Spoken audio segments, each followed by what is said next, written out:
শান্তি সহারণ করি,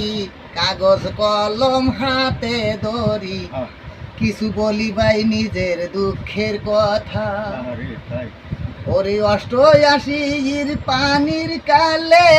আমার বাবার বেমার হইছে,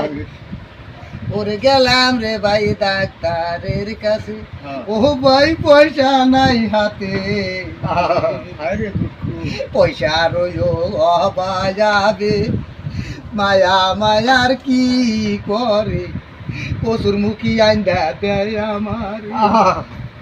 ওরে কসুর মুখী খাইয়া আমার চোখে এর জল জোরতাছে, আঙ্গে এর নিজের মায়ে আমার, ও ভাই গো কান্দা কান্দা বলে কি করবা ভাই বাসা মনি, কসুর